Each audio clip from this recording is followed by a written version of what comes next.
Right. Oh. Good afternoon, everyone. Sorry to keep rushing you around, but it's always very difficult when we come together so infrequently that to stop conversations when they're in the middle of them. And it's even worse when you tell people to hurry up eating their lunch. So anyway, thank you for joining us now. We're going to start the session right away. And we're going to start. We've got 5 papers to get through. The other, what we'll do is at the end of each paper, there'll be, if you have a question of one of the presenters, please just write it down and we'll get to the questions at the end of the session. All right, if we can do it that way. Pavel, can you please keep quiet? When you know people, you can be that abrupt. Okay, so we're going to start off with Ancunel Steyn. Ancunel, if you just want to give a brief introduction to yourselves when you come up here, rather than me going through that, I think it'll just move things on a little bit. And she's going to talk about Echoes of the Shore. Thank you. Ancunel Steyn. Excuse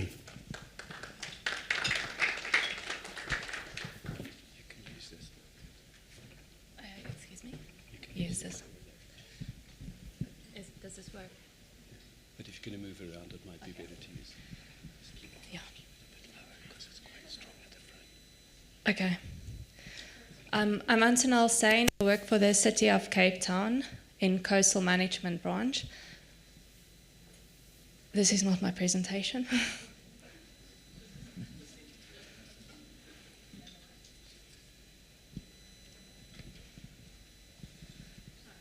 I'm not a good speaker, so thank you, Bruno, that you encouraged us to speak up, even though it might not sound as good.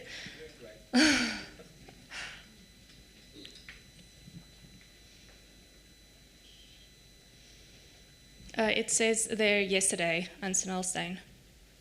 Under yesterday, just one down there to the top with an A. There.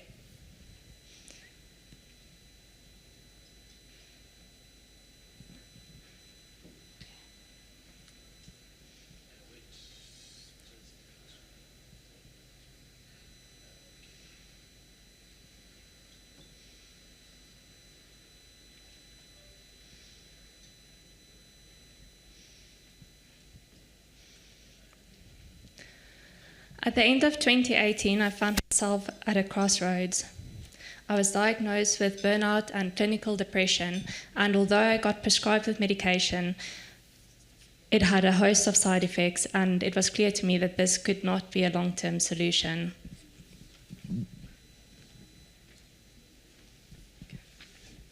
So I sought a different type of therapy. I started with a simple act. I started to run next to the sea where I live, and soon I started to swim and to dive beneath the surface. And I noticed some profound changes, especially in my mind. And this sparked a research inquiry into the psychological benefits of blue and green open spaces. So in 2019, I noted the direct correlation between biodiversity and natural spaces and the immersiveness of the experience and the psychological benefits that one could reap. At the start of 2020, the world underwent what was perhaps the largest inverse experiment of our lifetime on the cost of losing our connection with nature, especially the coast. The enforcement of lockdown during the COVID-19 pandemic effectively leveled the playing field between those who generally have access to nature and those who don't, and it underscored just how vital these spaces are for our well-being. The problem of coastal disconnect is not a new one, especially not for us here in South Africa. It's a complex issue, and it's rooted in history and poor infrastructure planning. The Reservation of Separate Amenities Act of 1953 and its amendment of 1960 racially segregated the beaches. So non-white communities were assigned smaller and often less desirable beaches along our coastline. This act deliberately severed that connection between people and the coastline. While this act was repealed, 30 years later, and the Integrated Coastal Management Act now stipulates the right of access for each person in South Africa. The legacy of apartheid planning is still a major barrier. The distance to the coast for communities, the lack of safe and reliable transport, and the lack of resources continue to hinder equitable access. And this historical neglect has been compounded by the poor decisions that's been made for where we position and how we design the infrastructure that we have. And that has further been exacerbated by a lack of maintenance and investment. A prime example is what we see over here is Fisherman's Lane, or Broken Road as it's also been called, at Strandfontein in Cape Town.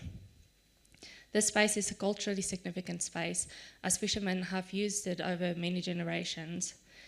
However, the constant wave action on this neglected stone wall, the under-designed foundations that were poorly founded, started to crumble. And during a feasibility phase of the project, we have gone through various options of what we can do in this space. So these options range from holding the line, is what we call it in coastal management, where we would rehabilitate the existing seawall and the road, to the replacement of this road through a lighter pedestrian fishing platform. But ultimately, a comprehensive cost-benefit analysis concluded that the most sustainable option was to demolish all 300 meters of this infrastructure and to create a new access route further inland. The berm that you see over there is protecting the inland infrastructure, and this will be naturally reprofiled through wave action over time. This berm will protect the inland infrastructure that we have in the short and medium term, while the city prepares itself and do the planning for the long-term development of this coastal node. This is the first step in what we call a phased retreat coastal strategy. This 20 million rand capital investment demonstrates that how we can use nature-based solutions to buy time and to maximize community benefit while we develop a sustainable long-term plan. A different approach was used for the restoration of the access to Glen Kent tidal pool.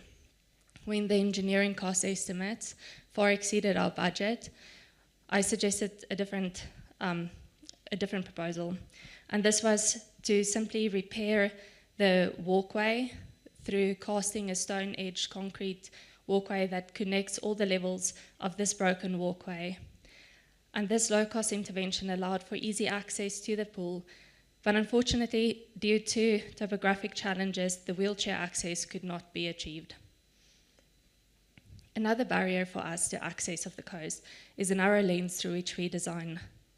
Historically, we have relied on ergonomic data, which was based on the global average male and prescriptive building regulations.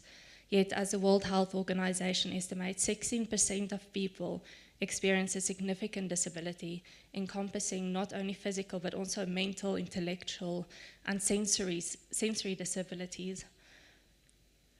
Designing for the average person means that we are failing to serve a significant minority, and in some cases, the vast majority. So let me share a story that Sir Kent Robinson famously recounted of Gillian Lynn. As a young girl in the 1930s, she was a fidgety, disruptive child, and her school believed that she had a learning disorder. A specialist, however, observed her in a room full of music.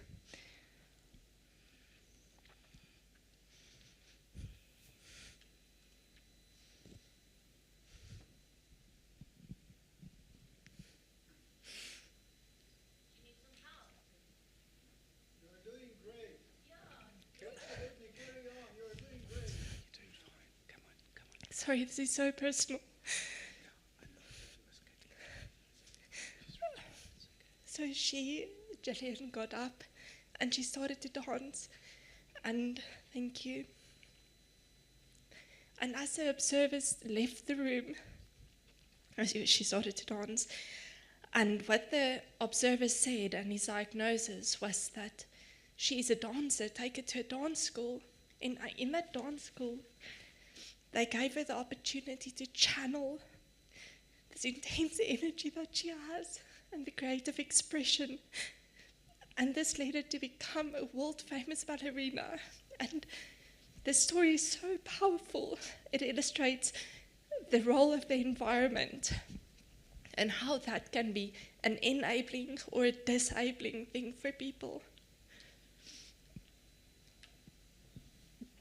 So back at Ntale, but at the beach, we were able to achieve universal access for the most part. So that means that a person who is wheelchair bound can move from the car to the beach, to the sand, and they can go to the toilets. However, because we didn't have the budget, we didn't provide the link over cost to the residents. So it means that a wheelchair-bound person that lives in one of the houses in Glencairn can still not access as a pedestrian the accessible beachfront that we've created.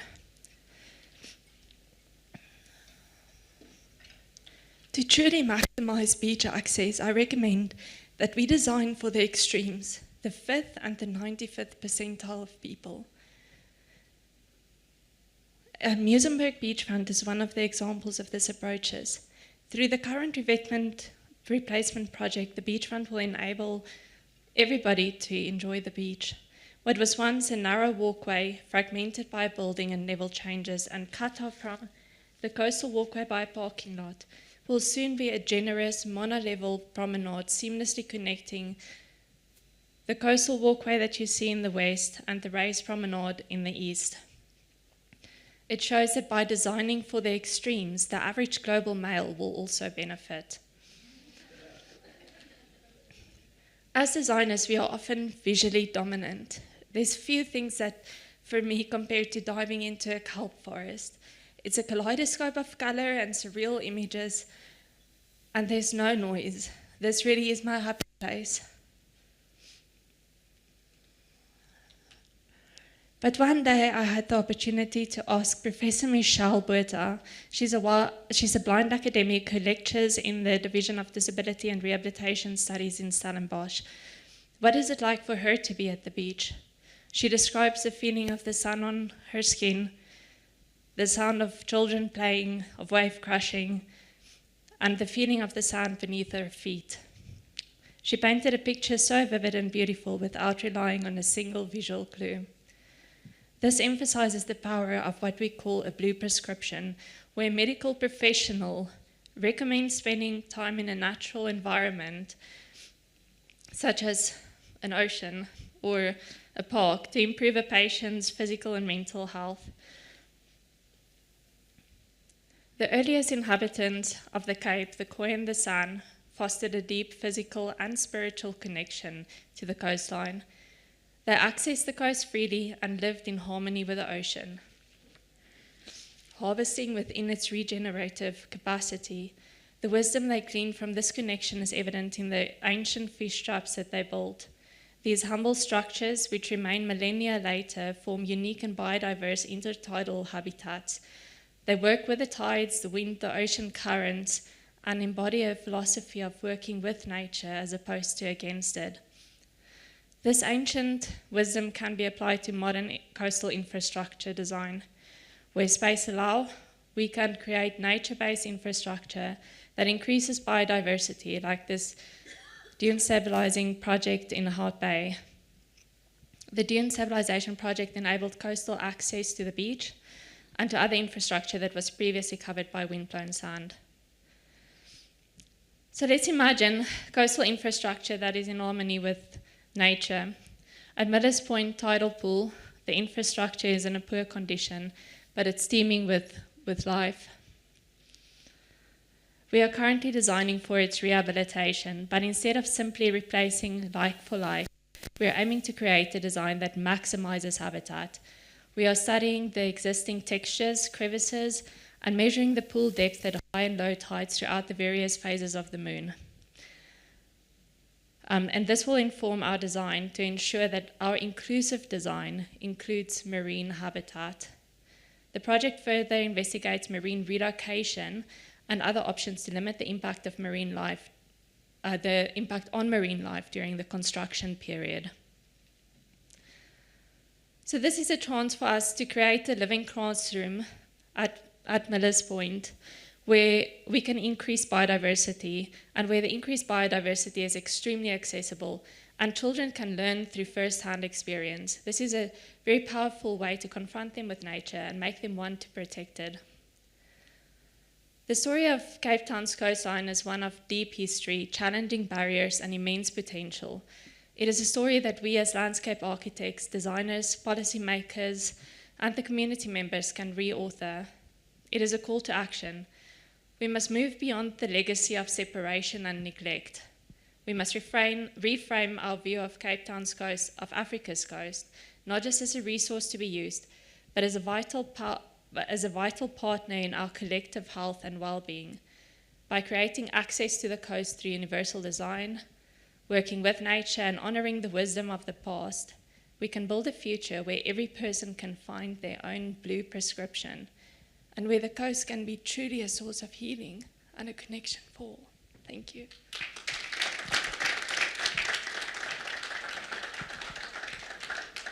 Thank you, Ancunel. Excuse me, I've had a cold for 3 weeks and I shouldn't do that. Thank you, Ancunel. That was a beautiful presentation and a lot of room for thought there. Sensitive design and healing, for sure. Right, we now move on to Dr. Dayle Shand, colleague of mine from University of Pretoria. She's now going to talk to us about storing the landscape. Dayle?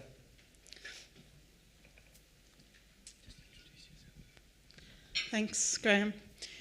Okay, so as mentioned, my name is Dayle and I am a landscape architect, but more recently I'm finding myself, that I describe myself as a landscape researcher, because I'm spending a lot more time researching than architecting, but I see a lot of overlap between the work we do as researchers and the work that we do as practitioners. And in this instance, I find that there's an opportunity for the landscape research that we do to be in service of landscape practice. So I'll be talking about storing the landscape and the visual lexicon that I'm hoping to get to in the long run. In the short term, I'm busy with a project. It's a funded project, but it's a kind of a pilot scheme towards, hopefully, a comprehensive lexicon of South African landscapes as a means for collaborative practice and for better community engagement and more representative design within the landscape industry. So in the lunch break, we were actually having a conversation about this. I was talking to Arthur about the fact that too many South African residents don't even know what landscape architecture is or how to articulate their needs in terms of the landscape, and will often ask for things that are not necessarily feasible in the landscape environment. Thank you. Due to budget or whatever other constraints, and that also they're not necessarily able to articulate their needs in terms of a cultural aspect. So the research kind of is an outcome of earlier PhD work that I did, where I spent a lot of time in community parks in the city of Tshwane, listening to people's stories about their relationships to the landscape. So how do people use parks? How are they benefiting from the parks? And what are the relationships that they have to those public open spaces? Because parks are such a contentious issue in the city, from a maintenance point of view, in terms of how they're used, but also in terms of how people are supported for their cultural needs. There's no way that you can do certain rituals or slaughter an animal, for instance, in a public park, and questions need to be asked about whether that is... are we really being representative of the broader South African community's needs if we're not allowing for that? So in many conversations with both professional landscape architects and park users, this issue of Afrocentric design started to come up as opposed to Eurocentric informants only, which we tend to rely on. And as a lecturer, we'll also know that there's so many good resources in the industry and in the broader sense, but at the local South African scale, we are still building up that reference material, but it is something that we need to work towards. So we need to improve engagement at a community level in terms of how people articulate their needs for what they'd like to see in public open spaces. We need to improve knowledge sharing and capacity building. So we need to be able to build capacity within a community so that they can articulate the needs that they have. And we need more representative design informants in terms of how does that landscape start to change, both in the urban setting and in other rural landscapes. And all of this is aiming to create a more inclusive praxis. So moving from the PhD to the research that I'm busy with at the moment, I'm extending this human nature relationships research, but also starting to look at what informs locally appropriate design. And so the aim is to record South African landscape typologies, the stories linked to that, and to include voices that touch on indigenous knowledge systems and local knowledge. And so the ultimate goal is to create a reference material for local landscape design, but also as a communication tool to improve communication within the teams and collaborative practice that we have. So looking at the resources that exist, there's invaluable and really comprehensive work in the South African Landscape Architecture Reader and Compendium, but it is only covering landscapes up until about 2012, and it's written largely from the perspective of the profession, although obviously community work is brought into a lot of what is written in that book, but it's not primarily from the voice of the end user. And then at an international scale, if you look at some of the lexicons and guidebooks and design handbooks like the Catherine D book, these are also invaluable, but don't include any local nuance in terms of South African practice and land use. And then we've got the lexicons in an architectural setting. Franco Fuscura and Professor Roger Fisher have written 2 lexicons that are really helpful. But they are a little bit difficult to access. They are only in one other language besides English, and they also, you have to know what you're looking for to be able to use those resources.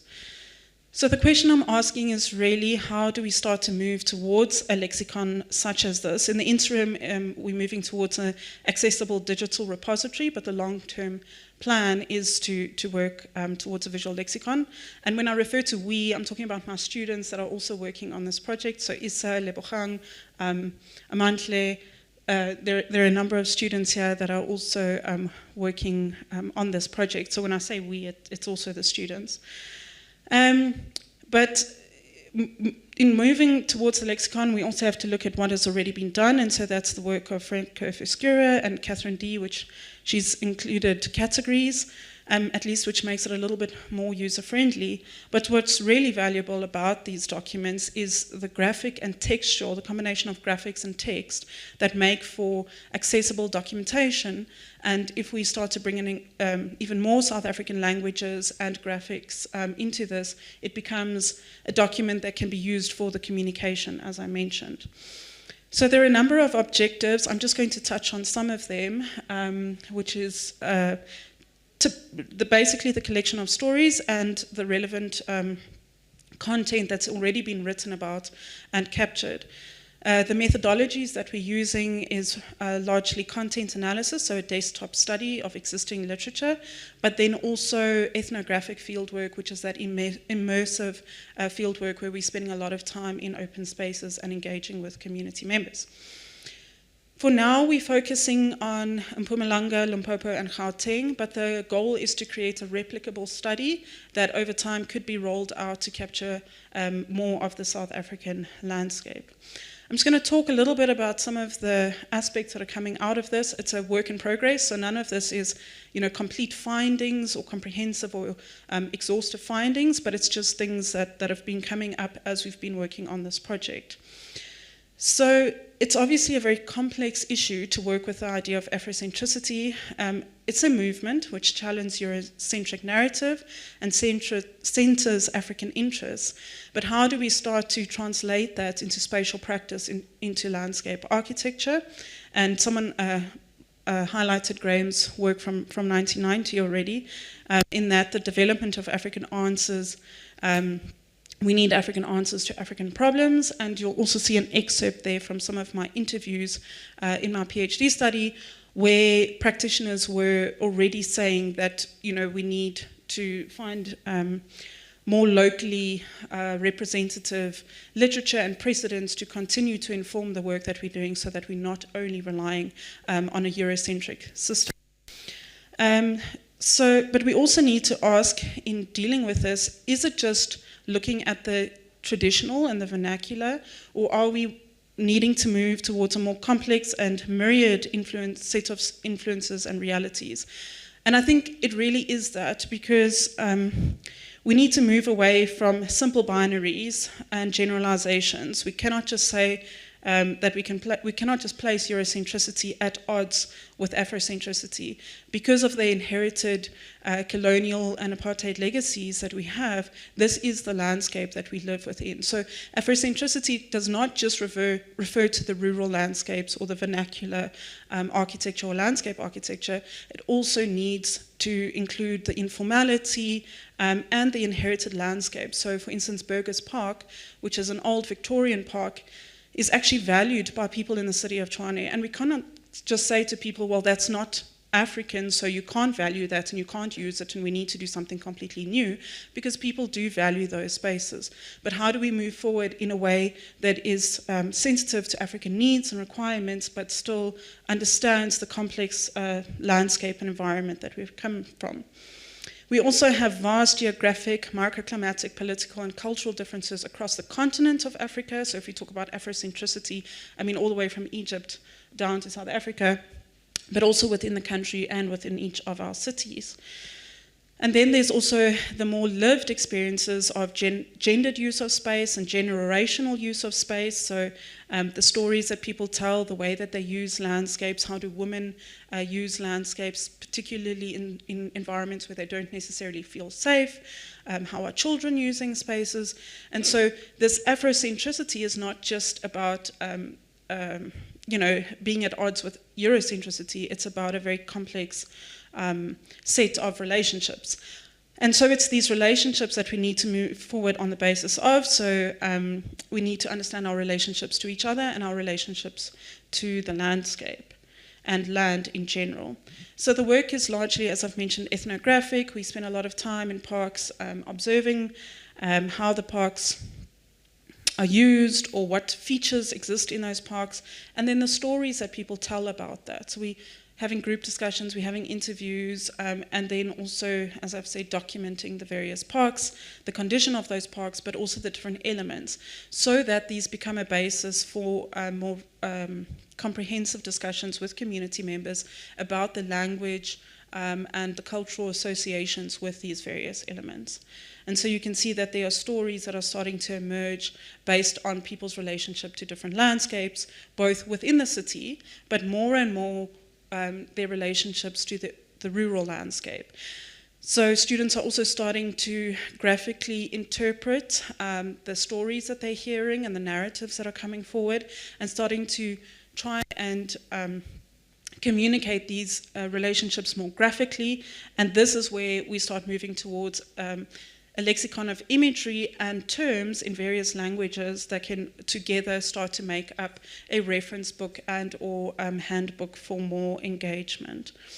And so you can see how a lot of the stories that are being told about how people use landscapes or want to be able to use landscapes or cannot use landscapes in urban settings start to have a visual representation as well. And the more that we do the research, the more that we're realizing that we also need to include people's landscapes of home. So in the urban setting, most South Africans that live in urban environments are not originally from those urban environments. They're from the broader rural South African landscape. And that's across the population groupings of South Africa, or the cultural groupings of South Africa. I myself am not from the city of Tshwane. I've got a much stronger relationship to my landscape of home. So we needed to start to talk to people within those landscapes and about those landscapes. And then there's also the significance of language and allowing people to tell stories in their own languages. So starting to capture those typologies, those different types of open spaces, but then also the stories and the ways of capturing those stories. So lots of group discussions, showing imagery of different kinds of landscapes, capturing stories about those landscapes.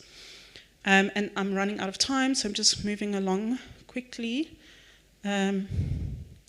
Okay, so on this slide, which is now not playing, but there was an excerpt of one of the interviews of someone speaking in isiZulu, and you can just hear how much more animated somebody becomes when they're able to describe the landscape or their relationships to the landscape in their mother tongue. And I think that that is so significant, because we cannot expect people to only communicate in English if you're really trying to have a representative an inclusive set of informants about the landscape. And those stories can then also be translated graphically, as I've said, and eventually the hope is that they start to inform the work that students are doing, that practitioners are doing, and also equipping community members to be able to advocate for the types of landscapes and practitioners that they want to have involved. Because I think if we're going to continue to rely as a profession on only getting work from a top-down point of view, then we're not going to really be sustainable. We have to build capacity within the community. So language matters. And then the last one, which I won't spend a lot of time on, but it's just to show the content analysis that we're going through. We are collecting records and literature from across the board, from South African Journal of Art History, from thesis projects, all sorts of documentation that's already been completed that talks to African identity, Afrocentricity, and landscape and public spaces, to try and determine informants and language and artifacts and elements that are already being spoken about there, so that we can start to create a more comprehensive record that we will then put forward in the digital repository and hopefully eventually the lexicon. So I'll end there. You can maybe take a photo of that. It's got my email address on if you have any questions or comments or suggestions. I'm very open to hearing that. And as I've said, it needs to be a collaborative process, so it's not going to be just me, it's myself and the students, but we invite the broader South African industry to also have input on the process and seeing how this project can be imagined. Thanks.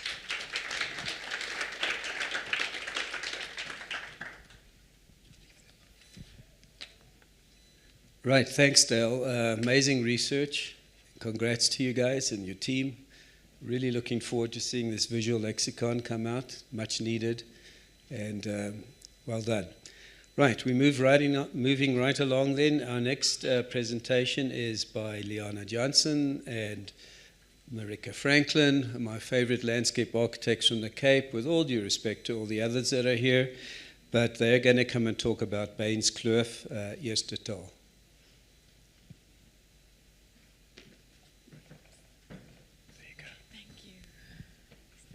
Here's the clicker. Oh, cool. Let's go right back. There we go. Hello.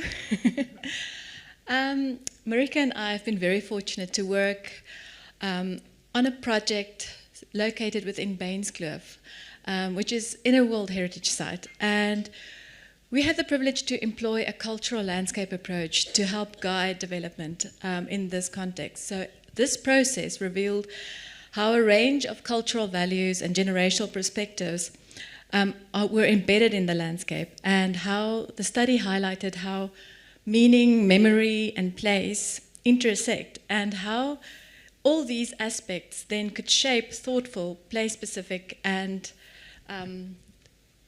meaningful development proposals.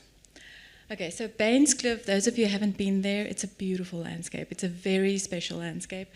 It is within the Cape Floristic Region World Heritage Site, which was inscribed for its floristic biodiversity.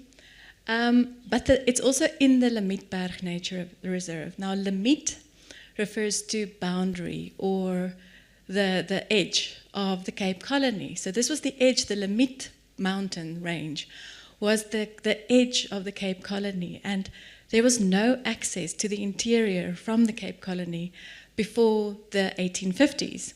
So in 1849, 1849, Thomas Bain was commissioned to create a pass over the Limmitberg to the interior.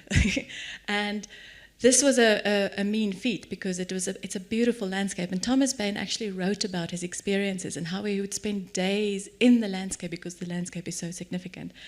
So it took him 4 years to complete, not himself, but a whole team of people. It took 4 years to complete the Baenskloof mountain pass. And during this time, Eerste Tol, which toll refers to a toll gate, and also an outspan, was also established along this pass. Now, our project comprised working on a site, and luckily I'm close to the site so I can show you. That's the site. And the site was located within the historic settlement of Eerste Tol in Baenskloof. The building that we were working with is this one, and also the one behind. And when we were contacted by an architectural firm, they submitted an application for complete demolition of this dwelling. And Heritage Western Cape said, no, sorry, it's in a World Heritage Site, it's in an historic settlement. You don't have any architectural guidelines or heritage informants to help you make decisions and design properly, and this is located in an historic landscape, and you haven't studied the landscape, so you duly need to appoint cultural landscape specialists to help you make proper design proposals. What a wonderful thing that government institutions could actually say, stop, do it properly. And thankfully we were employed, Marike and I. You can see from the architecture it's not significant at all. It's a very ugly 1960 house. And if it was demolished, it wouldn't have made a difference, really. But the context was very significant. And we spent quite a lot of time to try and understand the various levels of significance within this landscape to inform the architects to do the right thing. Right. Okay. So there's no set methodology for analysing cultural landscapes. So we use a combined methodology that we've developed over the past few years, and they include applying elements of the Borough Charter with the statement of significance, and then from the significance a lot of obligations arise, but then we also include aspects of the historic urban landscape approach for it as a continuous living system, including oral interviews and transect walks, picking up on those elements, and then we use landscape character assessments to document the compositional layers of the landscape. And I'll talk a bit more to this as we go through the slides. But then one of the big ones that we also use is a framework by Job Roos, and picking up on his 5 value lines that you look out for in a landscape to really assess all levels. So what you're seeing here is a historic image of Eerste Tol as an outspan, and it was used as an outspan for the cars needed to cool down after they made their long journey up on the pass, and horses needed to be reshoed before continuing their journey further inland. And what's quite interesting is the topography of the landscape opens up, and you can see. There it's a sort of a neck formation that allows the settlement of a town to be located right directly next to the river that runs there. So the pass comes up all the way and then goes through the kloof inland. And you can see in the 1906 there was a grid pattern that was laid over this landscape, and plots were were divided. They were mostly sold to farmers living in Wellington trying to escape the summer heat. So it's used as a summer residence where the women and children would stay up on this in the settlement and use the public pool as a means of cooling down, and the men would come back in the evening. So the pool actually has references to the boys' pool and the girls' pool. So there's quite a cultural element that's displayed within this landscape. So as you enter Ntale, as today, you still feel a strong sense of arrival, but little remains to actually direct you through the landscape. There used to be a hotel sort of in the background there that sort of directed you, or sort of that sense of arrival, because it's changed over the years. But what you can see here is actually the Ancunel and Coton Cottage, which is some of the historic cottages in the that's really got landmark status right next to this road. But it's also been said to be blasted from that previous image. So it used to be that rocky outcrop, and that little house has been blasted with dynamite, and the rocks actually used to build that house. So we weren't able to access any of this information, this intimate cultural landscape, because very little of it remains in books. And so we started to realize that we really needed to engage with the landscape to understand the stories and what plays out in this area. And it was actually one of the residents that told us about this, because I couldn't figure out that little puzzle of the thing. So what you see here is actually a view to Groenberg. So this is on top of the neck, and that's looking out over there's Coton Cottage. So there's an internal road that you saw earlier on this side. But you can also see a mix of buildings and uses that doesn't really follow any particular style. What you can also see is huge conservation efforts in the limitation of exotic plants, black wattles, and used to grow these rocky outcrops. And being situated within this floristic kingdom and the World Heritage Site, it's actually really, really important that no new exotic plants should be planted to protect these apparently pristine kloofs with no exotic material. And just thinking of the responsibility you have for seeds to be dispersed within this significant environment, it's quite important.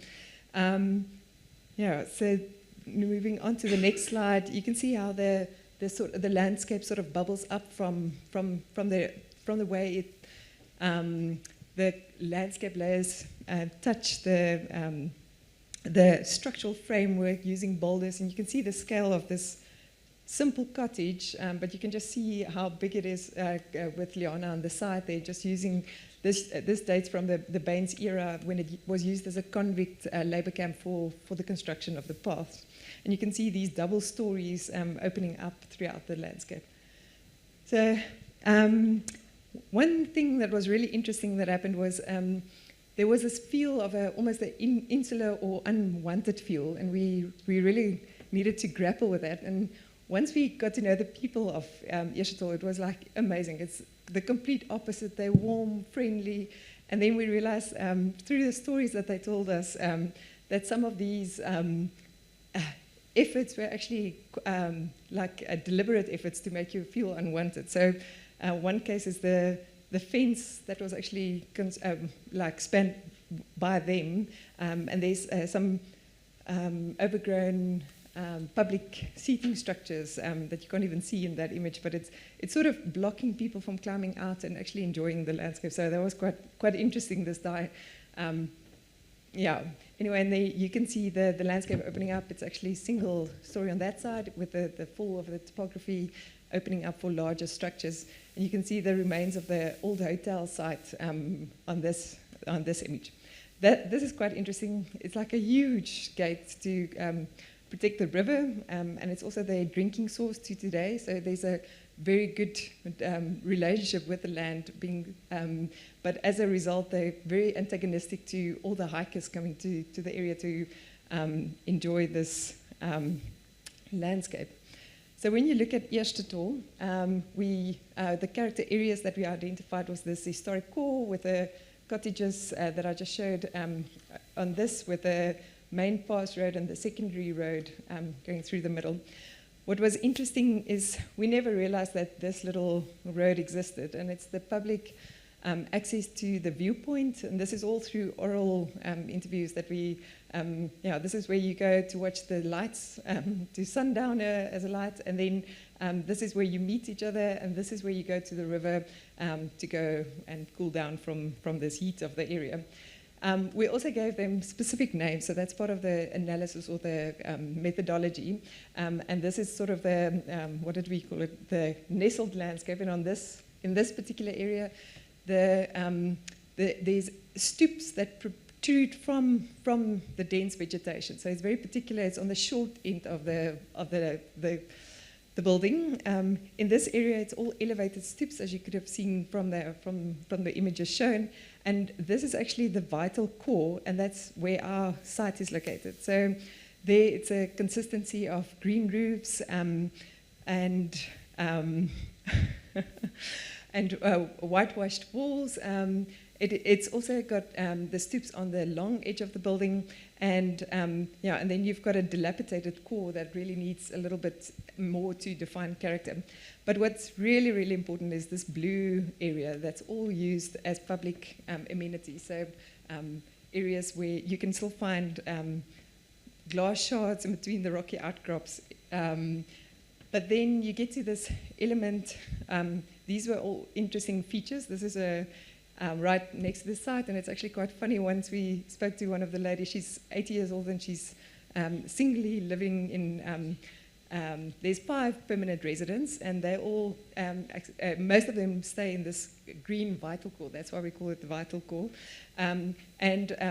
She and her husband actually decided to move these graves to create a nicer feature right next to the walking route. And so the graves are actually located even closer to that house that Liana showed earlier. On that house property, there's this really cool boulder, and that's actually informally used as a braai platform. So, but value is a really difficult thing to explain, because people have different lines of value that they value, and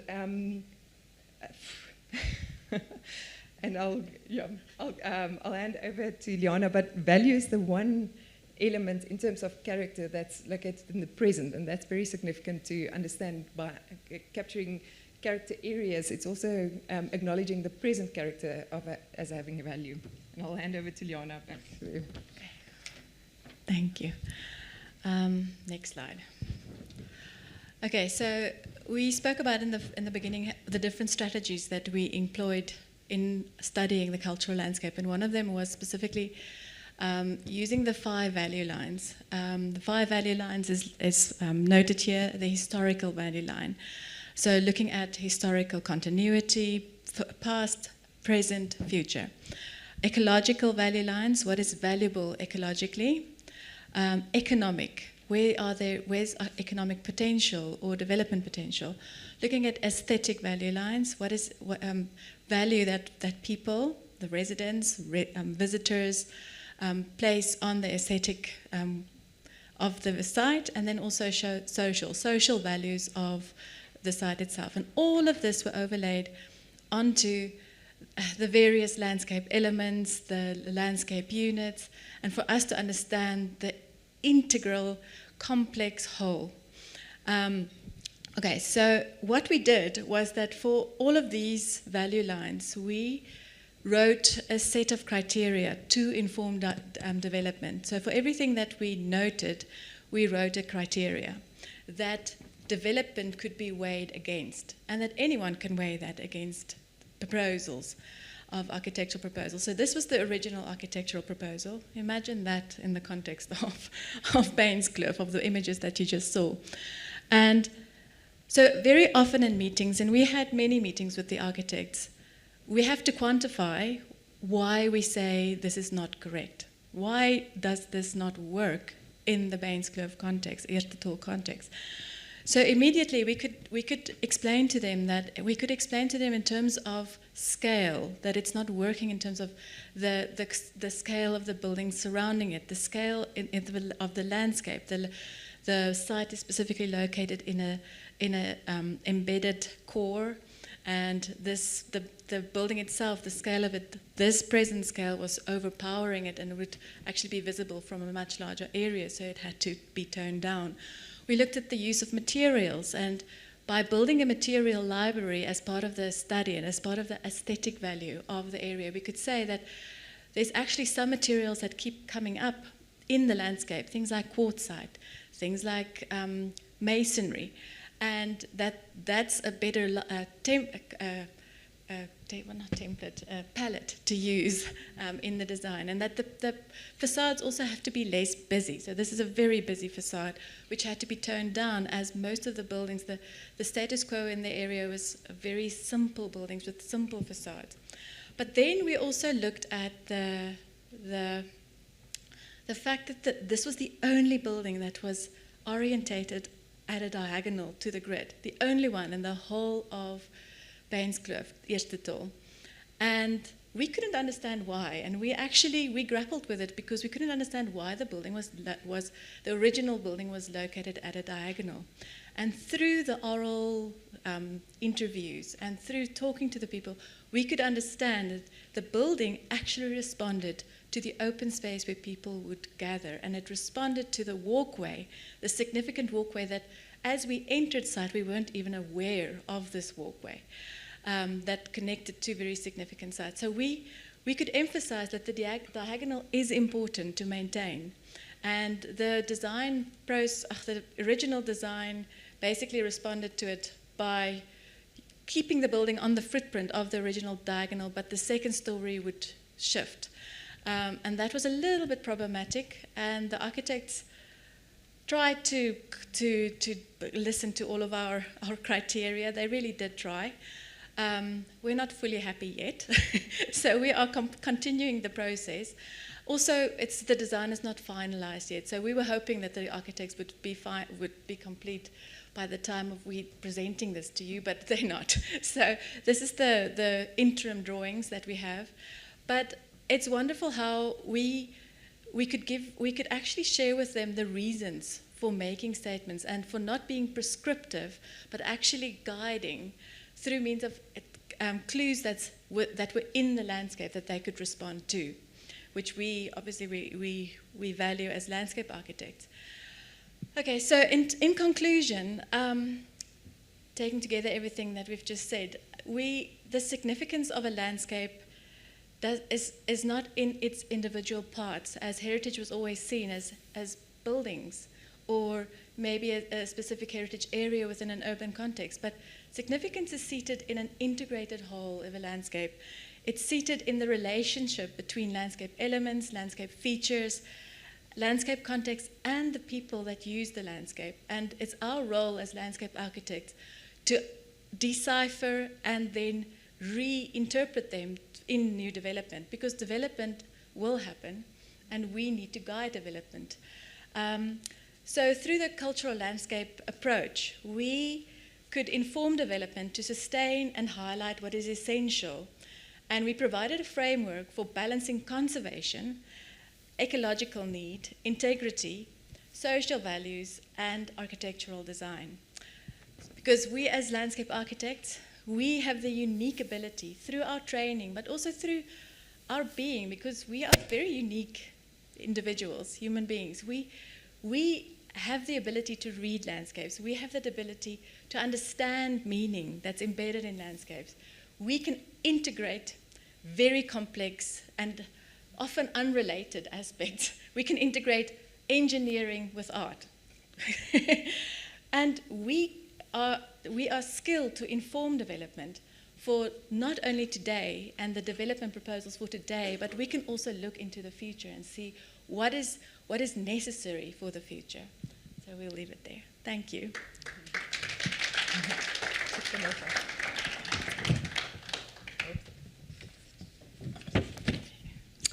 Thank you. Thank you, Liana and Marike. And yes, we can do everything. We even go and find the stories that aren't really there in the beginning to help us come up with development proposals. Thank you very much. Our next presentation is on bronze heroes and plastic memories, and it's by Jessica Ntale. She's from Botswana. She's not here with us today, so it will be a video presentation.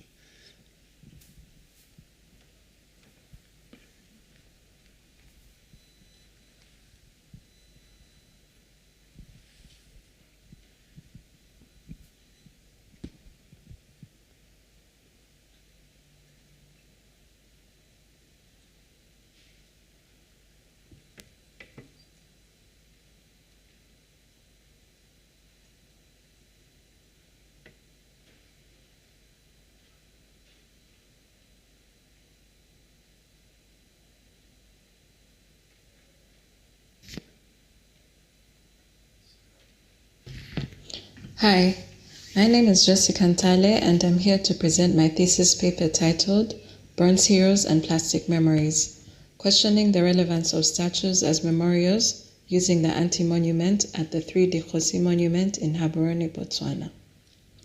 In 2023, Unit 15X, a studio unit from the Graduate School of Architecture at the University of Johannesburg, explored the social justice theme of post-colonial African societies and speculates on how to preserve socio-cultural memories through architecture and landscape design.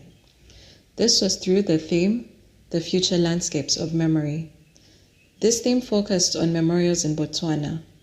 The aim of Unit 15X was to explore context transformative design concepts and design decisions through a methodology that raises questions about the design, complexity, performance and contextual response and responsibility of sites of memorialization. This paper in specific focuses on questioning the relevance of statues as memorials at the 3 Dikgosi Monument in post-colonial Gaborone, which is Botswana's capital city, and questions the use of bronze statues as a way of memorialization in this context. This research paper highlights that the use of statues in memorialization shows that colonialism is still embedded in the very way we commemorate, which affects how these memorial spaces are in turn perceived. Are bronze statues an appropriate way of memorializing key individuals in post-colonial Africa, or is it simply a borrowed idea from the colonialists? Considering that some of these edifices already exist within our landscape, how can we manipulate them to tell their story to the future communities to come whilst keeping in line with sustainable principles today? To explore these, I will employ the use of visual narratives through poetry and a combination of dialogic drawings and art as inquiry through the forms of technical drawings and surrealist imagery, respectively. This is to emphasize, as Catherine D. highlights, how places in the landscape are conceived, made, thereafter perceived and understood. I then further investigated the 3 Dikgosi Monument, which is a 5.4-meter bronze cast piece in the CBD of Gaborone, and then connected to several existing monuments in the capital city's Main Street Mall, which include the Pula Ark, the 50-year Independence Monument, and the Sir Seretse Khama Monument, as shown in the map below. According to Antonova, an urban design researcher, an urban monument can be considered firstly as an object of territorial orientation, and secondly, as a semantic point with a value symbolic content in which collective associations are formed. She adds that principles of design monuments include scale, orientation, proportion, and materiality. Orientation in how the monument is placed in its particular context and along which axis, scale in regards to its surroundings and to the human scale, considering this is affected by the viewing distance and the viewing angle of an individual. Then materiality and whether the material is durable and contains a symbolic value to its community. The takeaway from learning these principles is how they would be incorporated into the proposal. For instance, scale does not have to be experienced vertically for it to be effective, but could be experienced below ground, as in the 9/11 memorial. The anti-monument is introduced to intentionally challenge every principle of a traditional monument that is studied in this research paper, which includes scale, orientation, proportion, and materiality.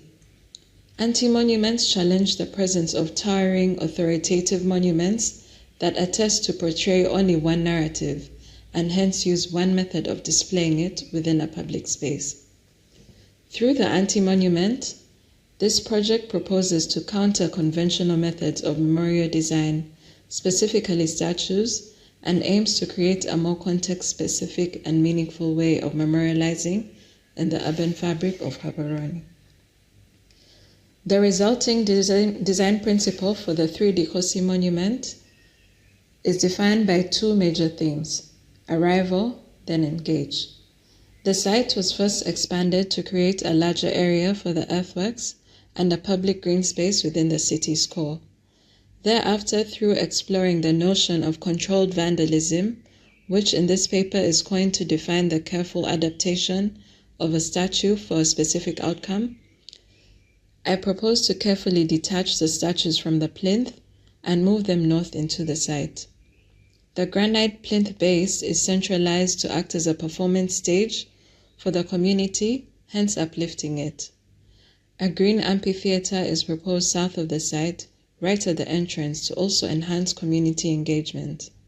This is to connect it to the other proposed acupuncture points. Mounds of about 1.8 meters high are introduced into the site to break the monotony of the existing flat landscape and to act as a boundary without necessarily using a fence. The 3D Kgosi are carefully turned to face south because it is said that in Tswana culture, a chief will always face his community, hence countering the current orientation of the monuments, and then they are partially submerged into the main feature mound of the site as shown. The intention of submerging the statues is to carefully create the anti-monument by manipulating the space around these statues and not necessarily altering the bronze edifice itself. This takes inspiration from Tadao Ando's Buddhist hill temple, where a mound was created around the isolated Buddhist statue on a hill. The bust of the statue is exposed and dressed in each Khosi's traditional attire, hence empowering the respective tribes. This is to counter the fact that these statues were all built from templates of North Korean leaders during the socialist regime and not in like of their true African leader. This is even depicted in how the statues are dressed in modern-day tailored suits. Atop the mound, people are to view these statues at human scale as opposed to the towering scale it currently sits at. Then the bottom half of the statue is left in its colonial attire and left in the ground to represent that the past is buried. Tunnels made out of rammed earth are introduced into the mound for people to navigate around these statues with displays in different parts as shown. The statue is submerged, surrounded by a retaining wall made out of stone rubble with crevices and nooks created for votive candles to be placed, which the users light as they remember these chiefs. The statue submersions are not covered, and this is for people to fully experience the scale from both above and below, which has different effects. Above the ground, to prevent people from falling, tall native grass plant species, for instance blady grass, are planted around the statue to create a protective barrier. Lastly, as people walk up the mound to experience these statues, they will go with a rock or some soil to place on the mound. This draws inspiration from how people throw soil on graves during and after burial. It is intended to be a full event during the Independence Day celebrations, where people will have a procession beginning from the Dayle River north of the site and carry some sand from there, whilst gradually proceeding to the 3D Kgosi site.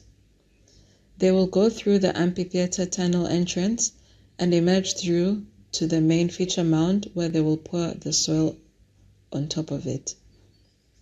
I estimate a scale of about 1 meter high for every 10 years that this event occurs.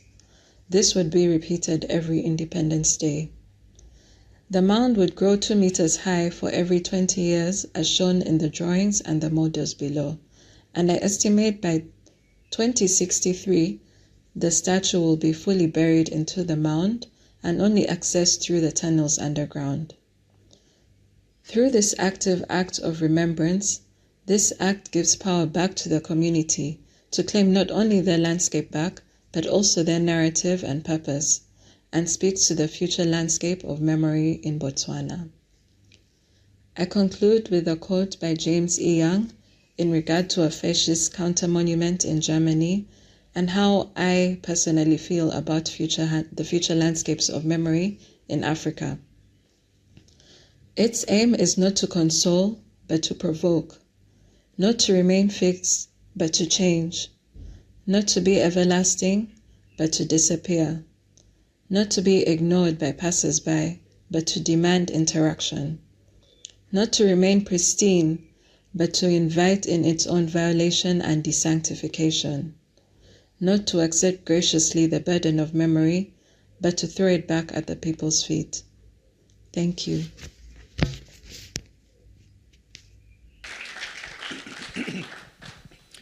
Well, thank you, Jessica. That was amazing. Taking a fascist-type statue and sensitively burying it over years. It's an amazing concept. I really like it, and I really hope it happens. Well done. All right, we now move on to our last presentation, and that is going to be from Tobiloba Akibo from Nigeria, and she's going to talk about from rhetoric to regulation.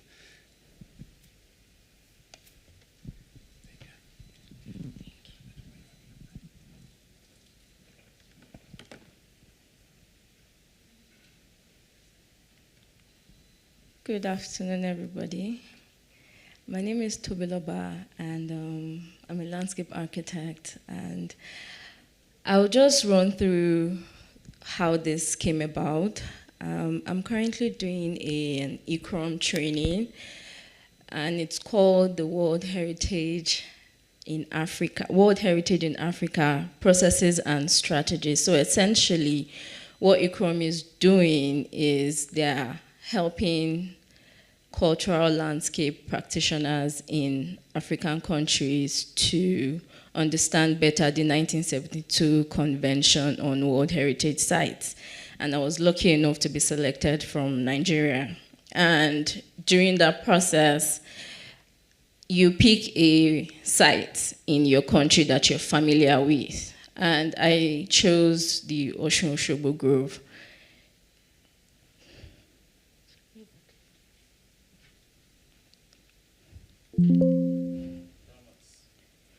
Okay, so the Osun-Osogbo Grove is one of 2 World Heritage Sites in Nigeria. The second one is a cultural landscape site in Adamawa State, Suko. But Osun-Osogbo is a sacred grove, and it's a cultural site, and it's also a spiritual site, and I mean, obviously it's a physical site because it's a forest. And there's a lot of tangible and intangible aspects of the heritage of the site that is very important, and it was chosen based on all the several criteria that I don't necessarily need to go into now. And so for me, sometime in April this year, there were some issues regarding the buffer zone, and we realized that there's been some encroachment. And if you look around, so it's not very clearly shown, but around the buffer zone in this area especially, you have what we currently have now is some people are building things around it that basically is eating into the buffer zone, which also it kind of destabilizes the site in terms of the outstanding universal value. And you see that also over the years, again, I didn't put this map, but this is an ongoing research, so pardon me.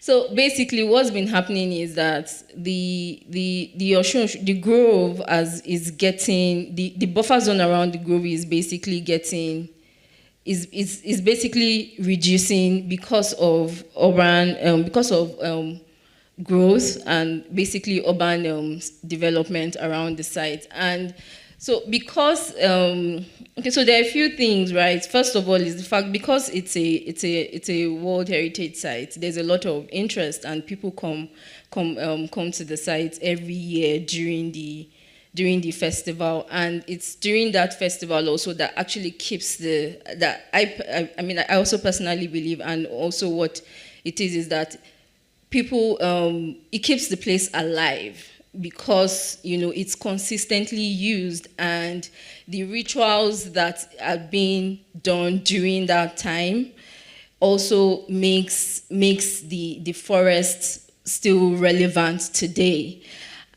But beyond that 16-day festival, every time you actually go to that site, there's always somebody there that believes in Oshun goddess and believes in the spirit of her spirit in that forest. So that it really keeps the place alive, and it really helps to keep the site itself, even beyond it being a World Heritage Site, it keeps it very, very relevant. And that is the reason why, for me, and also for everybody that actually believes in the goddess, that's why the grove is relevant for them. But you now find that, but again, yes, a lot of us believe in this thing, in the goddess, but over the years, things change, and so some of these are traditional, some of these traditional values starts slowly eroding. But then, so the question for me and for us is that how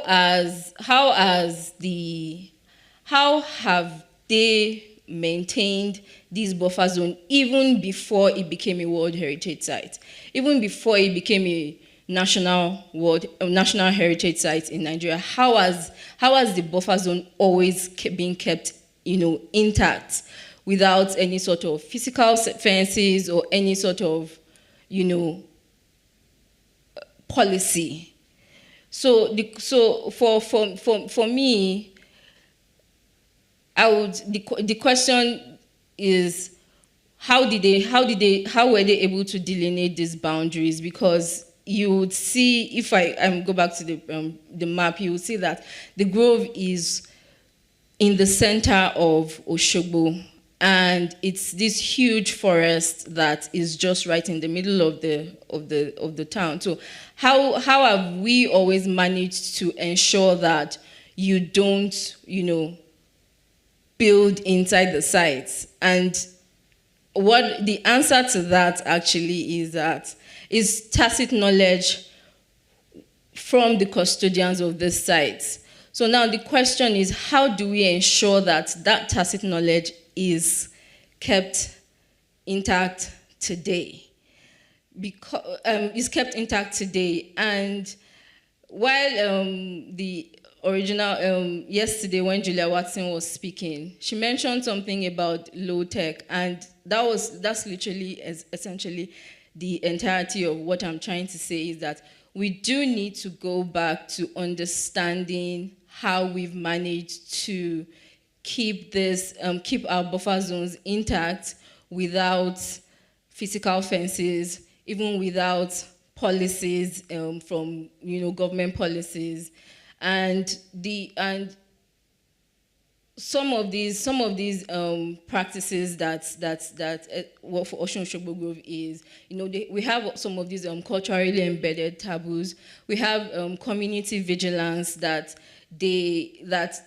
because again, I think the major thing and the most important thing is the belief system and the belief in the spirit of the grove and the relevance of the goddess to their daily life and to their daily living. So what that does is that you have a responsibility as someone who lives in the area, for example, to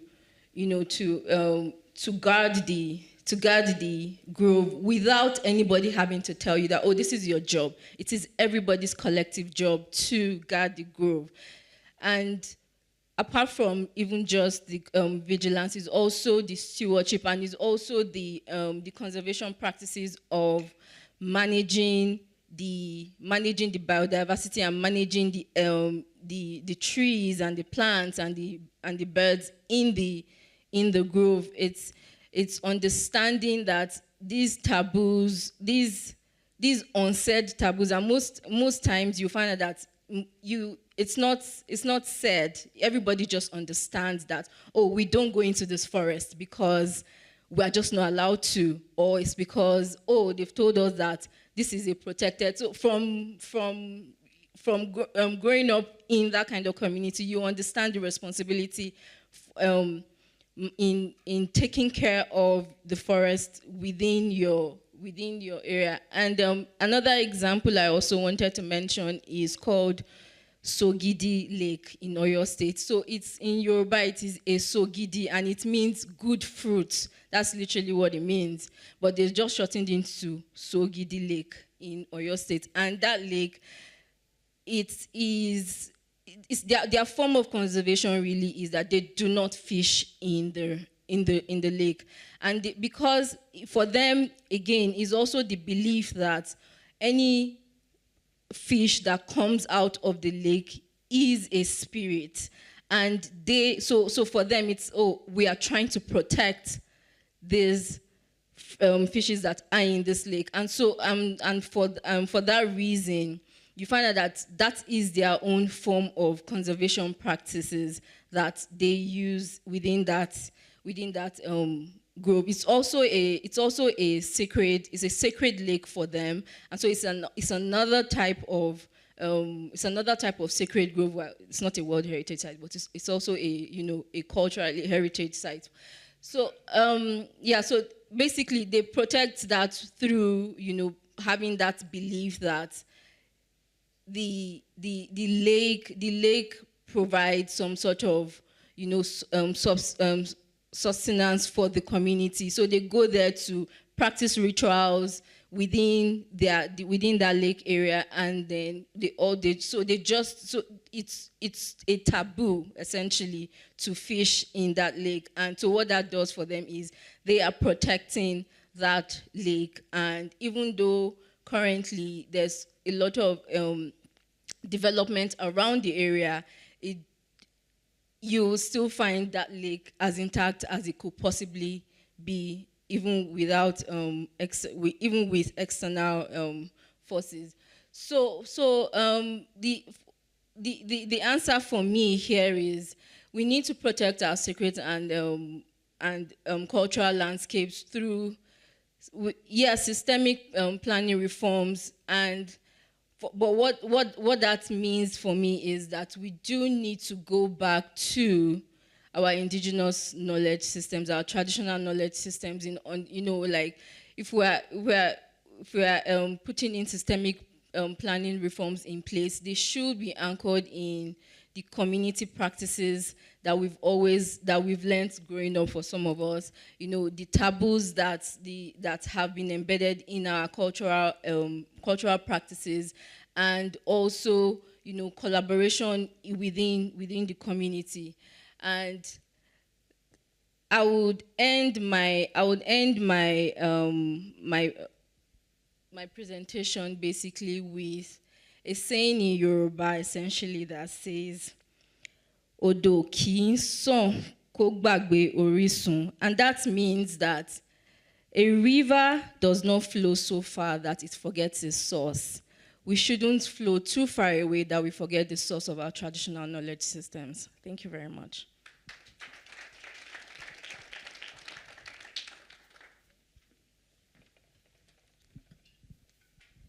Right, thanks Tobiloba. So perhaps the message there is that if the relevance and the spiritual reality of the place is strong enough, the community will protect it even without legislation. Yes, that's perhaps something that we've been hearing a little bit throughout the seminar as well. But we have now a few minutes left for questions, and maybe we can bring the lights up. And if I think that we don't have chairs up here, so if the question is directed to one of the speakers, I'll bring the microphone to the questioner. And please explain who you are when you ask the question, and to the speaker who will respond.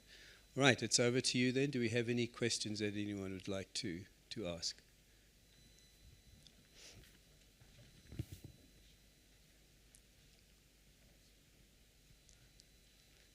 Any questions, comments? Tamsin, you have something to say.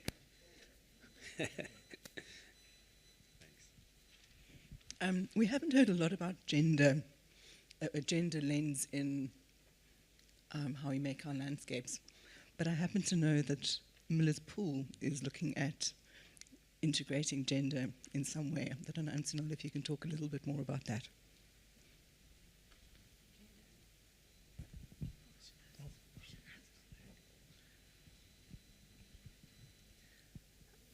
The way that we are looking at gender mostly pertains to ablution facilities and things that people use, and how we are looking at having spaces and units where families can go, where it's also a thought about if you are going to a beach or an amenity and you go there as a family and you take your children, things have changed where it's not the mother taking the baby into a cubicle and you have to make do with what you can.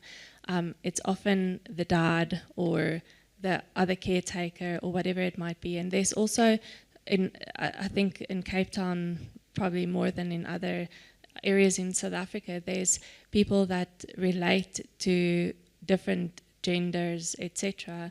And that space that's accessible to every single person becomes a safe space. And the city really shows that we are caring about people in the way that we provide amenities that serve our beaches. Right, thanks. Dayle? I just also wanted to comment on the gendered aspect. So that is actually coming up more and more in the students' work and in the data collection that we're doing with the stories that people are telling, in terms of how they use spaces. And it also relates to the times of day that people use spaces, and also the groups that people spend time in. So it's not, I don't think it's translated yet into anything we can work with, but it's getting there. It's definitely something that's coming up in student work and in the research that we're doing. But interestingly, some urban ecologists and ecological researchers are also talking about the gendered roles linked to human-nature relationships. So collecting water, collecting firewood, but the fact that some of this is falling away with our more urbanized lifestyles, and also just because of safety issues. And so as landscape architects, we also need to consider how there can be aspects of the landscape that continue for the community or social relationship building around those historic activities like collecting water, which people are not doing anymore, but that would have been a safe space maybe for women to come together and engage, or hunting in some traditions for the men, and that's also come through in the stories that I'm collecting. So it is definitely something that's coming up. So the gendered use and then also generational use. So it's hopefully going to be reported on shortly. Right, thanks, Dayle. Any other questions or comments? Over there, and Anthony. Maybe just say where you're from.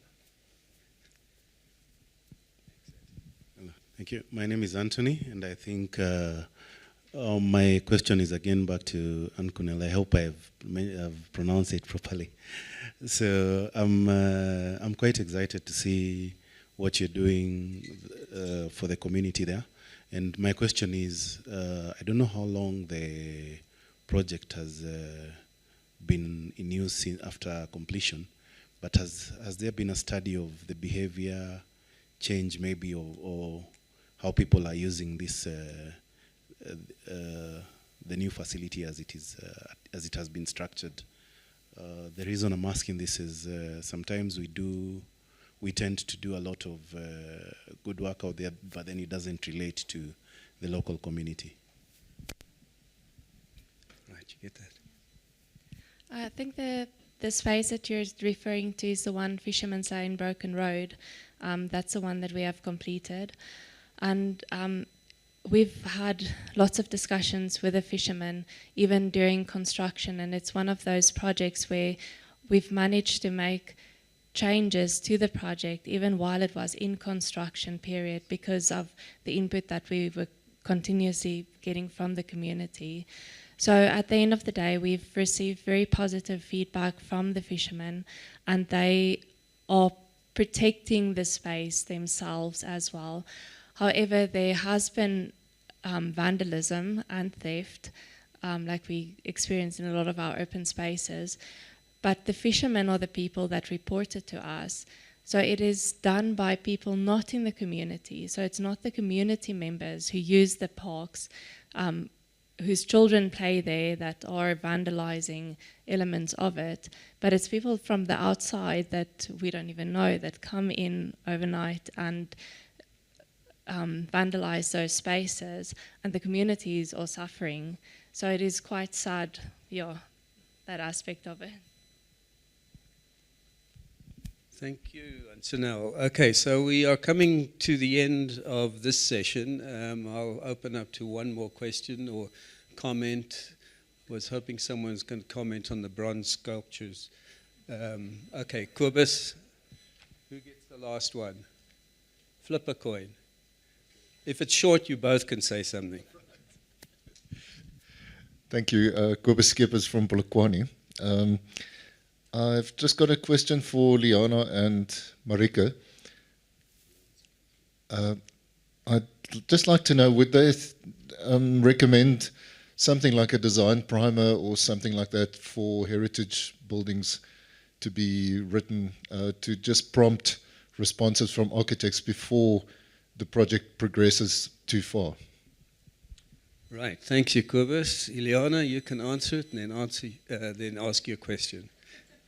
And be quick. No. No, not at all. There's no primer.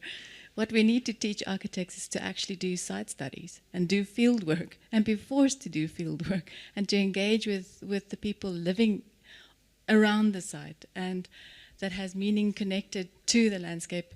They don't do that. These architects were never on site, ever.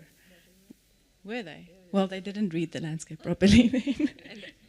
I think in terms of Ntale, it would have helped, and it will help after this, because our study actually includes all the character areas, and for that to have a system to work from before as a transparent system to guide design is definitely relevant, and we've done this for the Stellenbosch municipality, and it's quite it's all on our online map where you can access the relevance of the landscape before you actually develop within that landscape. So it says what elements are important to keep in order to maintain the character of the area, but allowing development within that. So sorry, I just want to also add, so for any site in South Africa, you can't just have a primer. Every site is different and every landscape is different. But like Marike was saying, we had a resident that a ratepayer, he was saying our work is so important that we need to start writing it up as a guideline for development in Bainskloof. So in Bainskloof, at least, there will be some guidance in terms of what is possible and what not. And the same goes for Stellenbosch. Dayle, I wanted to ask you, are you aware of the work of the ALN, the African Landscape Network, and the digital repository?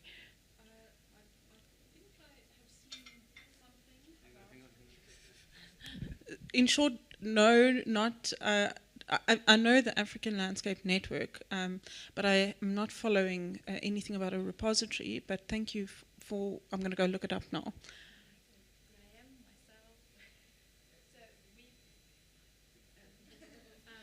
I just think in terms of your lexicon, so the ALN is a digital, it's a map-based website it's a repository of projects, research projects, physical built projects that hasn't been built yet, of landscape-focused projects within Africa. And I think your lexicon will be extremely valuable as part of the ALN, and likewise. So, and it's already a digital repository. Map-based and spatially based. Have you guys sorted out your question? Yes. You had a question and you answered, and yeah, it seems so. I mean, that's what my wife says. Okay, I'm going to go over my own rule, and we have one more question. Here we go. The professor of the lexicon, the lecturer, Dayle, thanks. I just wanted to ask you a question in particular. In South Africa, do we actually have a park usage culture? Like, you know, we're different, so many different cultures in this country. The majority, generationally, weren't allowed to access those nature-filled spaces. And now we have green spaces. I work in alien invasive removal and strategic rehabilitation from a catchment perspective with the Yetske River in Johannesburg. And, you know, we've got a lot of existing parks along the river. And I'm just, you know, obviously we do activations in the park and there's different age groups and all of these things. But I just feel like, is it not a Western concept also that we are saying, use the park? Yeah, very interesting question, because in our neighborhood we have a nature reserve and our community is divided as to how it should be used. Certain people want to do traditional kind of ceremonies there, and other people think, no, that's not should happen. So that's an excellent question. And Dayle, you can try and figure it out. Thanks. So I can't speak to Johannesburg, except that I used to do work there and we did develop some parks, but I'm not sure how they were used after we were done. But in the city of Tshwane, there is most definitely a culture of park use, specifically in the historically kind of township areas, and now the informal areas are also kind of creating their own little spaces. And on one of the slides you might have seen I spoke about landscapes of home, but I also spoke about the extension, the landscape as the extension of the home. So what we're seeing in parks is not necessarily only recreational use. It's the after tears, after a funeral, or weddings, because there's no other places for those activities necessarily to take place. I think in more affluent communities, people have bigger gardens, and so a lot of the socializing and recreation happens within your own space. But in some spaces, the parks are the only open space that people have. I think it's that we need to reframe what we are terming a park culture or park use in South Africa. I think it needs to be a much broader definition. And so we also, I know the city of Tshwane is starting to revisit their bylaws in terms of what can actually be done in open space, because everything from singing a song as a group to bringing an animal dead or alive into a public open space is not actually allowed for, technically, if you follow the bylaws. And it's so restrictive that at a design level, the city of Tshwane is not able to bring that in to what is happening there, but there's still a desire to see a more inclusive change in terms of how those parks are developed. So I think there's definitely a culture of use of those spaces, but whether it's within the typical Western view of how those parks have always traditionally been used, whether that aligns, I don't think so. I think that we need to have a more expanded view of what that is. Yeah, so there's many uses, but I can share papers with you. If you want to give me your email address, I can share some of the research with you that goes into that in more detail. Thank you, Dayle. We're just waiting for the other group to join us so that we can go into the closing session. And I've just also been told that Jessica is online from Botswana. So if anyone has a question or comment on her presentation, Is there anyone else other than Dayle? No, not at all. Okay, we'll take Kerry, and then we see how it goes from there. We're waiting for the others to come through, so we do have a few minutes. Thanks, Kerry. Yeah, it is not really a very highfalutin comment or anything, but I just wanted to congratulate Jessica on her proposal, which I find extremely creative, and it really responds to a very important problematic that we face in many places, but particularly in South Africa. So well done. Mine is not actually a question for Jessica, but there's a book chapter written in a recent book, The Decolonization of the Built Environment, where a researcher, and I can't tell you the name, but it covers this whole idea of monumentalization and statues in public open spaces, and how we are also still using these bronze sculptures and the appropriateness of that. And you might find some alignment there for future publication or research if it interests you, Jessica. Hi, Jessica. I hope you can hear me. Would you like to just respond? There hasn't been a specific question, but it seems like your presentation has tweaked our interest, and maybe you just want to share a little bit with us. Over to you. Hello? We can hear you. Go ahead. Oh, hi. I'm so sorry that I couldn't attend this and present this in person. And I would have loved to meet all of you. And thank you so much for all the other presenters and for the comments as well. Yeah, I think Dr. Finzi, who's actually there, was my research supervisor for this topic. And yeah, it wasn't easy at some point. I think this was like maybe the second proposal that I had, like design intervention. But I enjoyed it actually towards the end, and I'm glad that we have these kind of platforms to share this kind of research, and it's something that is very relevant. It's happening today, it's happening like everywhere, especially in African countries. So yeah, and thank you also for the book recommendation. I'll check it out. Okay, thanks again, everyone. Thanks, Jessica, and well done. Right, I think if you want to get up and don't leave this room, please, but get up and stretch your legs. We're just waiting for the others to get here, and as soon as they are here, we'll go into the closing session, and then we'll break for our respective AGMs.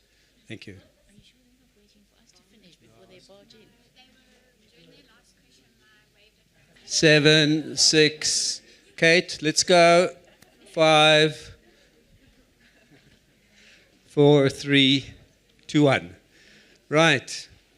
Well, what a wonderful 2 days it's been. And thanks to everyone who's made this thing happen. We'll have a little handover in a few minutes where Christine will take us through that. But we're just going to go through the closing ceremony right now before we break for our AGMs. The IFLA Africa Regional Council meeting will happen in this venue, and the ILASA AGM will happen in the other room, Emerald Room, I think it is. So yes, thank you to everyone. It's been great. There's been some really, really interesting discussions, and I hope the debates will carry on from here through the various media that we have and through various conferences coming up. And we just, again, want to thank you for your contributions, all of you, for being here, and especially for those people who have come from so far away. All right, with no further ado then, we've heard a lot about flux and flow and change and future. And so, when things flux and flow and they change to the future, old guys give way to new people.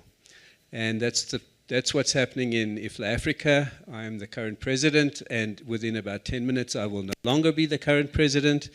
And it'll be in the very capable hands of Ruth Wanjiku, our colleague from Kenya, from Nairobi. So, you've heard enough from me. Let's hear from Ruth. And then after Ruth, Finzi, who is the current president of ILASA, will also have a few closing remarks.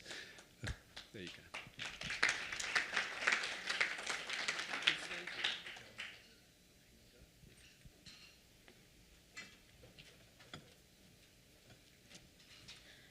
Thank you, Graham, for that introduction. Good afternoon. As you've heard, my name is Ruth Wanjiko. I'm from Kenya. And just give me a minute.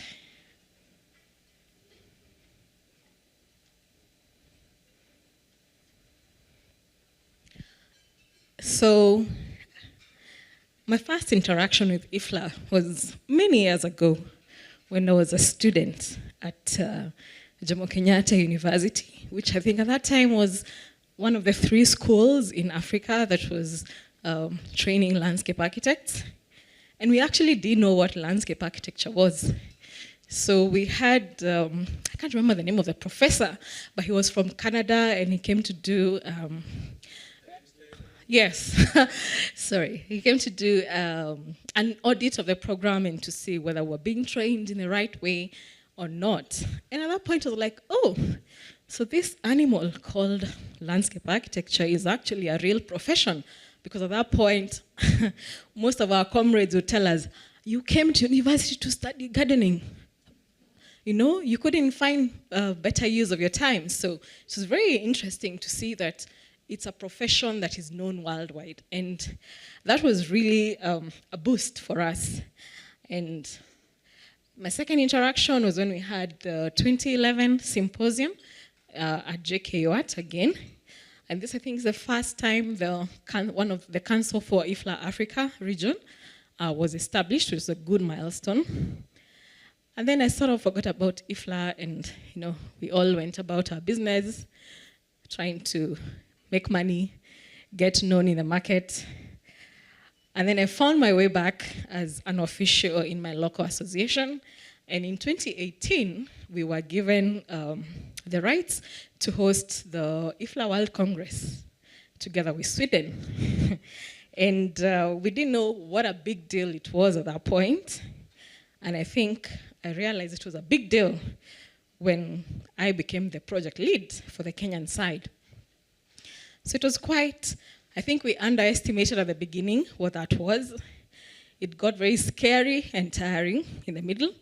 And then at the end, it was very exciting. And, we're so proud of what we had done. And, we continue to see the impact of IFLA. And I think I would say, and my fellow Kenyans would say, that hosting that Congress was very impactful for our country and even for the positioning of landscape architects. So that was that at that point. And eventually, I found myself in IFLA African leadership.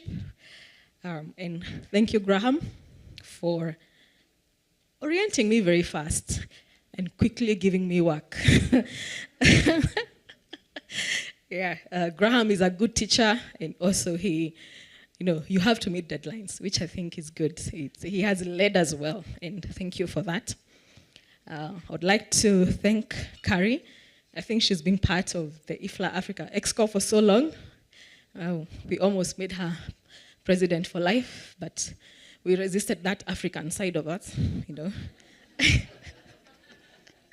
So thank you for that. Hoabamang, thank you. I think we've been ESCO together for 2 years, almost 2 years. It's been good. I'm sure Cecily will have you on speed dial, as she gets to what she needs to do for that new position.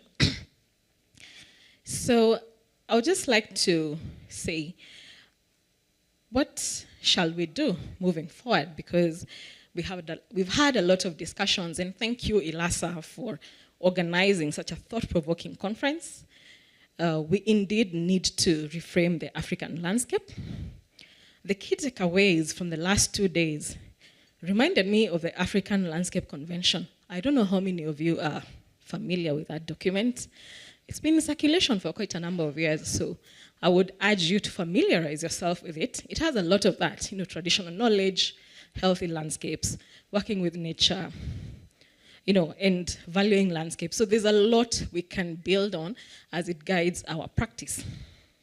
So looking forward, I think one of the major things that we need to think as IFLA Africa is recognition and regulation, because as we've realized, most African countries are really struggling with this. And this, of course, limits our impact as landscape architects. And, well, sadly, no one is going to hand it to us. We'll have to fight for it.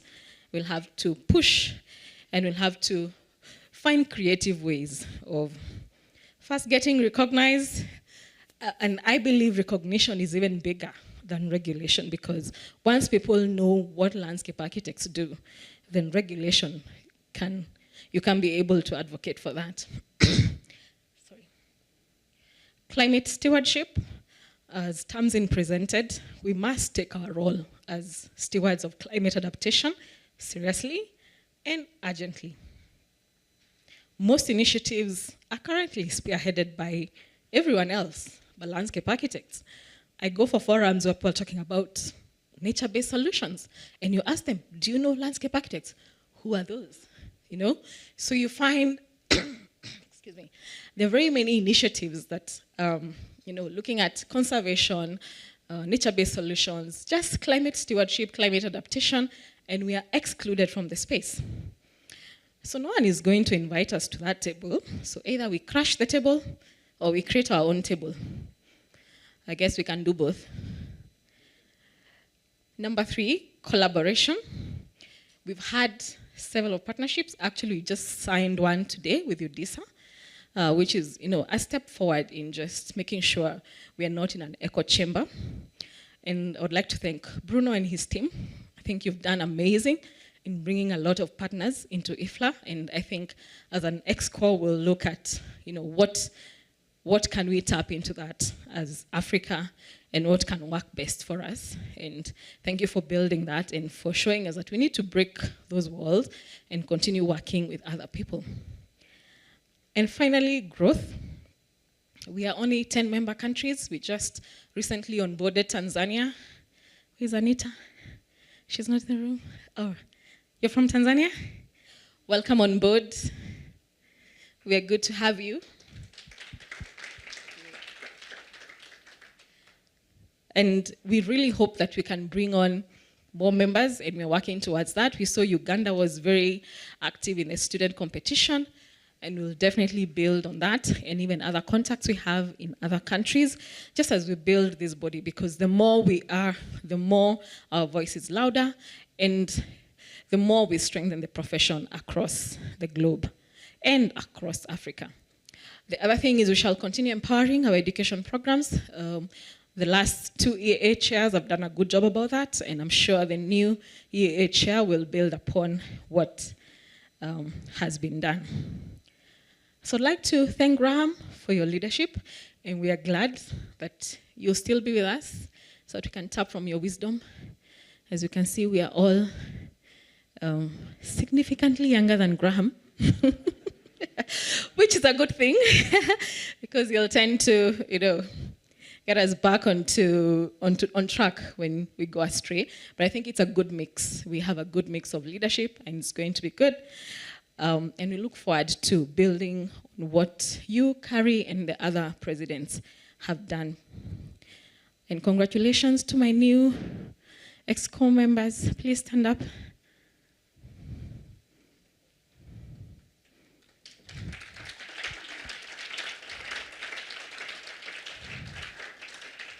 So that is Amos, he's our SG, he's from Nigeria. That is Madonna, she's our treasurer from Egypt. Tobiloba from Nigeria, she's our CER chair. And Cicely, who is also called Wanjiko like me, from Kenya, she's the new EAA chair. And of course, Graham will be joining us as the ex-official member. So thank you, I look forward to working with you. And I believe I have an amazing team, and that we are all committed, and that we shall take this further than where it has come. So thank you very much. Asanteni sana. I hope you all know that Swahili is an AU language. Yeah, so maybe I should have given my speech in Swahili. Asante sana means thank you in Swahili.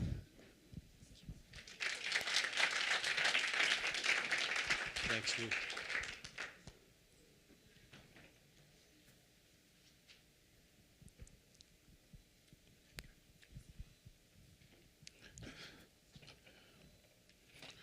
Thank you, Graham. And congratulations to Ruth and your team. I wish you all the best. And know that ILASA is here to support in whatever way we can. So thank you and well done and all the best. There's some myths about Africa and African leadership. Change is very difficult, and I've always convinced myself to be a democratic person, wanting to hand over to young people. But I must say, my middle name now is Baobab. I'm here to stay. And ILASA doesn't want to let go of me, no matter how hard I try. And I'm beginning to like leadership. That's a problem. Yes, I think that's the African way. But colleagues, I want to thank each one of you for taking time from faraway countries to come and reframe, recalibrate how we look at our profession from the southernmost, not the bottom of the world, but it's also another top of the world. If you look at it like that, you will see the possibilities of what the African landscape is capable of. We've had many discussions here, many papers presented, and we've given, I think we have given, a comprehensive response to the question of reframing the African landscape. And can you all please give yourself a big hand for that?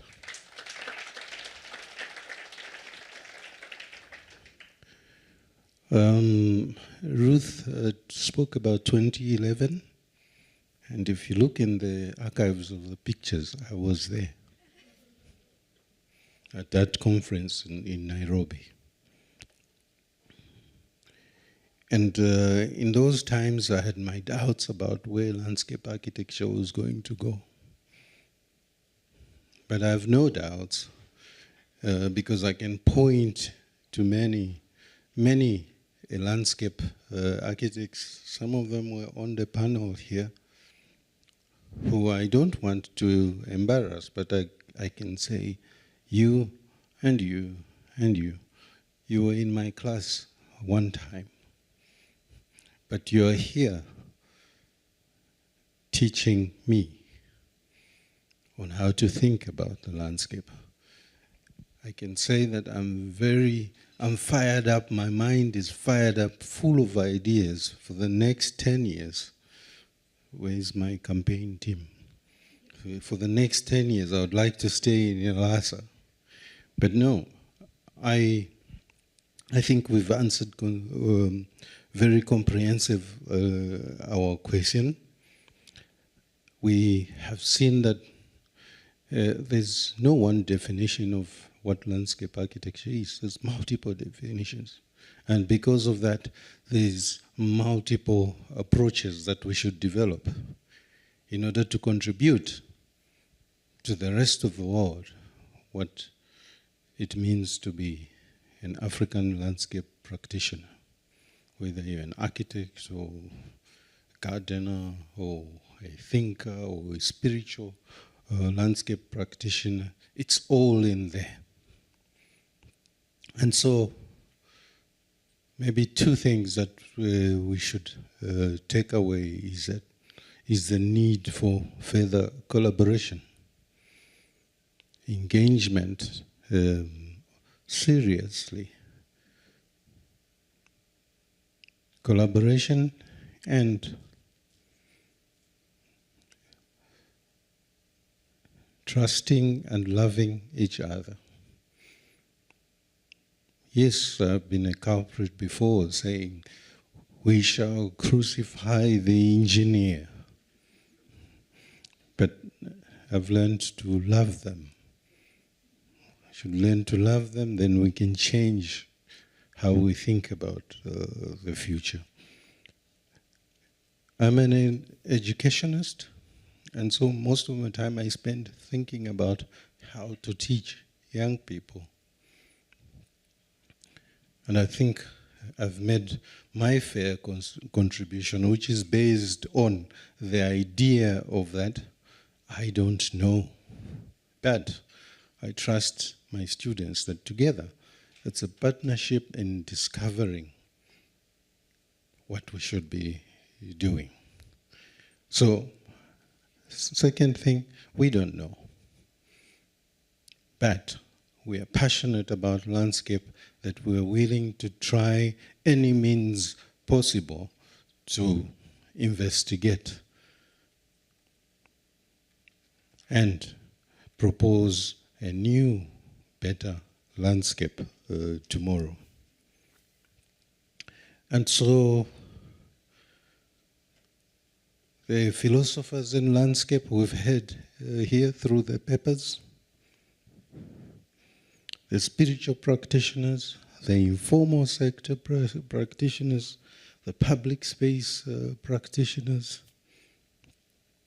we all are one.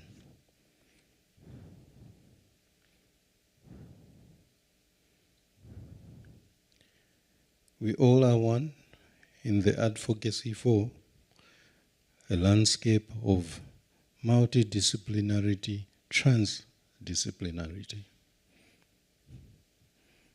And as they say in the Nike tradition, let's go and do it. So thank you very much, colleagues. I'm looking forward to engaging with you further online, which is the normal way of engaging, but even better will be at least to say the next, I don't know where the next IFLA Africa conference will be, but let's all be there. We continue this dialogue.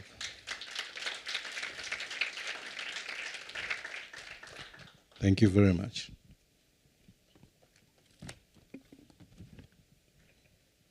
Right, thanks, Dr. Finzi. Okay, there have been two people who have been working behind the scenes that really made this thing happen in terms of the logistics. And there's another person who's been working behind the scenes, making that our scientific committee was working well and in place all the time and communicating with you guys. So I'd just like to ask Christine, who is the leader of our scientific committee, and first of all, thank her for all the hard work that she's done. I think you curated a fantastic conference. We're very thankful for that.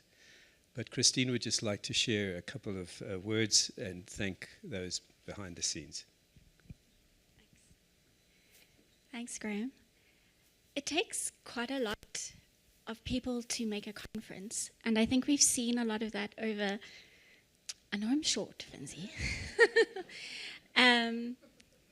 There've been a lot of people up here today, very visibly, thought leaders who are very brave, who've been coming to share their ideas. Visibly, there are a lot of people sitting in the audience who have physically come here today. There are people online. I don't know if anyone online is still there. But listening to Anton speak this morning, I had never heard about green water before. And I know as landscape architects, this idea of the intangible is something that we try to recognize and we try to think about it. And it's a bit of a metaphor for the intangible, invisible sort of people who have helped this conference come to be. So sitting behind Alasa, we have our secretariat, VDW, who are amazing. Duncan, I sent him things to post at 10 o'clock at night, and Andrew sends off emails in the day to remind everybody what's going on and what's happening. But there are two ladies sitting here who are invaluable, and I know a lot of you maybe know, I don't know everybody in the room. I'm quite used to being the most organized person in the room, but Eileen, you take it to the next level. I think you are my hero. And Tenjiwe, you are more passionate than anybody else I know about ALASA and making this conference successful. And there is absolutely no ways any of us would be sitting in this room without the two of you. So we want to please give you a huge, huge round of applause, and thank you so much for everything that you've done for us, and a really small token of appreciation for the indescribable amount of work that you've done to make this happen. Thank you so much.